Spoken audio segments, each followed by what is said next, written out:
Good evening friends, नमस्कार। कई दिन हो गए बात किए हुए। मुझे लगा ये एक बार बात कर लेनी चाहिए। घटनाक्रम चल ही रहा है। आप सभी लोगों को पता ही है कि पेपर लीक हुआ था, कैंसल भी हुआ था। भाई पेपर लीक होता है, कैंसल होता है। 28 बार की अब तो विधानसभा में बात चलने लग गई है कि 28 बार पेपर लीक हो चुका है। अनिल विज जी हैं हरियाणा के गृह मंत्री। उन्होंने मांग उठाई कि सीबीआई जांच होनी चाहिए। हम सभी युवाओं ने मिलकर के, सभी टीचर्स ने मिलकर के इस प्रकार से प्रदर्शन किया, बातचीत की, आवाज उठाई।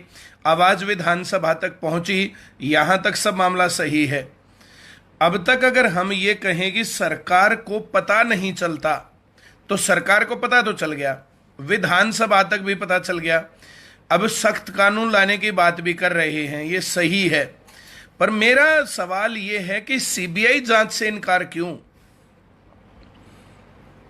अगर सच्चे और ईमानदार हैं तो सीबीआई जांच से इनकार क्यों?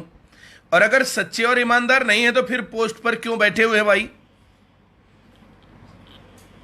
ये जो है ना, युवाओं को जो है, जैसे इतना आसान मामला नहीं है।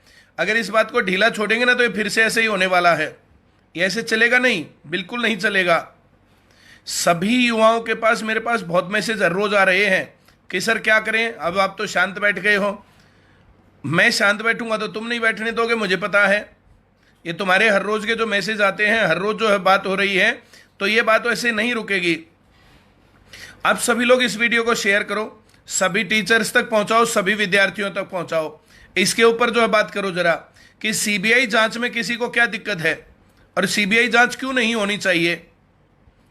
और हायर लेवल पर बात पहुंच गई, विधानसभा में बात पहुंच गई, सारा मामला सेट है, तो फिर क्या दिक्कत है? अब ये नकल विरोधी जो कानून ला रहे हैं ना, इसके अंदर से 10वीं और 12वीं हटा दी है अब, कि नकल विरोधी कानून में सिर्फ नौकरी वाला मामला बनेगा। इसको पेश करने जा रहे हैं तो 10वीं और 12वीं के लिए अलग से लड़ना पड़ेगा भाई। फिर हमें 8वीं क्लास का बोर्ड होना चाहिए, मैं ये मांग करता हूं। और जितने लोग मेरे से एग्री करते हैं, इस वीडियो को करो शेयर दब के। 8वीं क्लास का बोर्ड क्यों नहीं होना चाहिए भाई? 10वीं का बोर्ड क्यों नहीं होना चाहिए? 12वीं का बोर्ड क्यों नहीं होना चाहिए? 10वीं के बोर्ड के चक्कर में, 8वीं के बोर्ड के चक्कर में, 12वीं के बोर्ड के चक्कर में बच्चे इतना ध्यान से पढ़ते हैं, इतनी मेहनत करते हैं, ट्यूशन से लगवा करके दिन रात मेहनत करके पढ़ के वे काबिल इंसान बनते हैं, जिंदगी में आगे बढ़ते हैं, मेहनत करना सीखते हैं। क्या दिक्कत है इस काम में? इस नो डिटेंशन पॉलिसी ने भारत की शिक्षा का क्या हाल बना दिया। इसके ऊपर गालियां तो देती है बीजेपी की, कांग्रेस ने सत्यानाश पीट दिया। मैं टोटली एग्री करता हूं, नो डिटेंशन पॉलिसी ने एजुकेशन का सत्यानाश पीटा। लेकिन एजुकेशन का सत्यानाश पीटने के बाद 7 साल इनकी सरकार को भी हो गए, वो नो डिटेंशन पॉलिसी क्यों नहीं हटाई? और बोर्ड के अंदर ये जो है क्यों जो है वो वैलिड नहीं करते हैं? अब की बार तो पेपर ही नहीं लिया कांग्रेस ने। क्या नो डिटेंशन पॉलिसी फेल नहीं करेंगे लेकिन पेपर देंगे। इन्होंने क्या किया? पेपर ही देने की जरूरत नहीं है। जिस टाइम पर 10वीं और 12वीं के पेपर कोरोना के नाम पर जो है कैंसिल किए, उस टाइम पर मैंने तब भी आवाज उठाई थी। मैंने नौकरियों की भी आवाज उठाई थी। नौकरियां 3-4 साल से बंद है। बात उठी, आगे तक बढ़ी, हमने धन्यवाद भी किया। लेकिन सीन क्या है? अब क्या है? नौकरियों का प्रोसेस स्टार्ट होने के बाद हमें क्या मिला? बच्चों को क्या मिला? वही डाक के 3 पात। तवा गरम है, चोट मारनी चाहिए। और साथ मांग उठाओ, 8वीं, 10वीं और 12वीं के बोर्ड और नकल का मामला जो कानून बनता है, तो उसके अंदर भी इतने ही सख्त प्रावधान होने चाहिए। नौकरियों का भी जैसे 10वीं 12वीं का सालाना काम है, वैसे ही नौकरियों का भी सालाना काम होना चाहिए।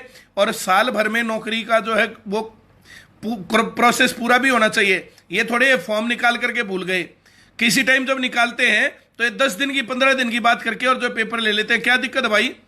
1-1, 2-2, 3-3 साल तक लटके हुए हैं फॉर्म। भर्तियां इतने दिनों से लटकी हुई हैं। संस्कृत का पेपर तो इन्होंने कमाल कर दिया। किसी ने मेरे पास भेज रखा था संस्कृत का। 7 साल पहले वैकेंसी आई संस्कृत की, प्रोसेस पूरा हुआ, पेपर हुआ, सिलेक्शन हुआ, सारे काम सही हो गए, ज्वाइनिंग नहीं दी बस। और अब वो भर्ती कैंसिल कर दी। कोर्ट ने भी माना कि सही है, सरकार ने भी माना सही है, लेकिन भर्ती नहीं किए वे लोग और जो कैंसिल।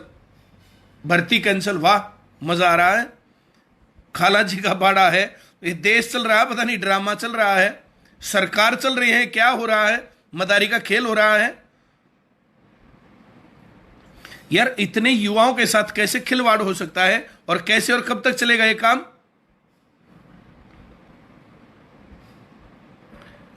एक दो दिन के अंदर या तो ये जो बहस होनी है उसके ऊपर, पेपर लीक के मसले के ऊपर, सीबीआई जांच की मांग मानते हैं, इसको शेयर करना दब के, कभी फिर ये बात ऐसे रही। दूसरे नंबर पर ये वार्षिक कैलेंडर की बात करते हैं, सिलेबस फिक्स करते हैं, अब की बार ये सिलेबस इस प्रकार से नहीं आना चाहिए, और ये जो फिर जो इस प्रकार से बोलने लगते हैं तो ये गड़बड़ हो जाएगी भाई। वार्षिक कैलेंडर फिक्स करो, सिलेबस फिक्स करो, और तय सीमा भी फिक्स करो कि कितने दिन के अंदर भर्ती प्रक्रिया पूरी होगी। और अगर ऐसे नहीं होता तो ये मामला गर्म है, इसको एक बार फिर से उठाते हैं, फिर से करते हैं। अब की बार जैसे हिसार में प्रदर्शन किया था, तो हर जगह पर, हर हरियाणा के जिले में जा करके प्रदर्शन करते हैं। और अब की बार जितने एमएलए हैं, जितने एमपी हैं, और जितने भी जो है प्रशासनिक अधिकारी हैं, सभी को जाकर के ज्ञापन दिया जाएगा। बड़े लेवल पर फिर से करते हैं, इसको सीआईडी तक, इसको आईबी तक, इसको सरकार तक, मीडिया तक, सभी स्टूडेंट्स तक, सभी टीचर्स तक और आम जनमानस तक इस बात को पहुंचाओ कि नकल से किस प्रकार से देश का फायदा होगा, पेपर लीक से किस प्रकार से देश विश्वगुरु बनेगा। हद कर दी बेशर्मी की। चलिए 2-3 दिन और देखते हैं, और नहीं तो फिर जो है फिर से वापस एक्शन मोड में आते हैं। चलो, बहुत बहुत धन्यवाद सभी लोगों का, थैंक यू वेरी मच।